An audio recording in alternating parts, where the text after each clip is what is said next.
நீ வாங்கின இலவச அந்த காசை கொடுத்து வாங்கியிருந்தா இன்னைக்கு தமிழ்நாட்டுக்கு 9.5 லட்சம் கோடி கடன் வந்திருக்கு. நீ காசு வாங்காம கையை நீட்டாம இலவசத்துக்கு ஆசைப்படாம வரப்போற சட்டமன்ற தேர்தலில் உங்க ஜனநாயக உரிமையை மக்களாகிய நீங்கள் செயல்படுத்துங்க. இந்த ஊர்லயே சொல்ற, இந்த ஊர் எம்எல்ஏ நடு ரோட்ல வரும்போது என் ஊருக்கு நீ ஏன்டா செய்யலன்ட்டு நடு ரோட்ல நிக்க வச்சு நீங்க அவனை கேள்வி கேட்கலாம். ஏன்னா ஒரு சாதாரண வார்டு கவுன்சிலர்ல இருந்து ஜனாதிபதி வரைக்கும் மக்களோட வேலைக்காரங்க. இதை நான் சொல்லல, இந்திய அரசியல் சட்ட அமைப்பே அதான் சொல்லுது. ஆனா தமிழ்நாட்டை பொறுத்த வரைக்கும் ஓட்டு போடுற வரைக்கும் நீங்க முதலாளி, ஓட்டு போட்டதுக்கு அப்புறம் அவன் முதலாளி ஆயிரம், நீங்க வேலைக்காரன் ஆயிருக்கீங்க. நீங்க ரோட்ல நின்று டாடா காட்டுறீங்க, அவன் கண்டதா கிளாசி கார்ல போயிட்டு இருக்கான். இதான் நடந்து. ரெண்டு விஷயத்த நீங்க சிந்திச்சீங்கனால இந்த அரசியல்வாதிகளை பத்தி நீங்க தெரிஞ்சுக்கலாம். அது எந்த கவர்மெண்டா இருந்தாலும் ஒவ்வொரு தடையும் ஸ்கூல்ல சேர்க்கும் போது இந்த அரசாங்கம் என்ன சொல்லுது, உங்க பிள்ளைகளை கவர்மெண்ட் ஸ்கூலுக்கு கவர்மெண்ட் பள்ளிக்கூடத்தில் சேருங்கள் அப்படிங்கிறான். ஆனா ஒரு சாதாரண வார்டு கவுன்சிலர் கூட, அந்த கட்சியில் இருக்கிற வார்டு கவுன்சிலர் கூட அவன் பிள்ளைய கொண்டு போய் வேலை மாலையும் வித்யா விகாஸ்லயும் சேர்க்கிறான்.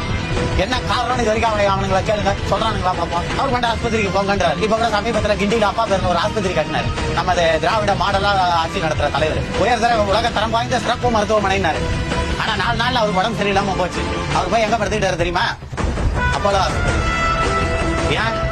உலக தரம் வாய்ந்த மருத்துவம் அங்க இல்லையா, இல்ல உலக தரம் வாய்ந்த மருத்துவத்தை கொடுக்கக்கூடிய டாக்டர் அங்க இல்லையா? சும்மா அதுதான், டாக்டர் அங்க கிடையாது. ட்ரைனிங் டாக்டர்ஸை வச்சு இன்னைக்கு பல ஆஸ்பத்திரியை நடத்திட்டு இருக்காங்க. இதையெல்லாம் மக்களாக நீங்க புரிஞ்சுக்கணும்.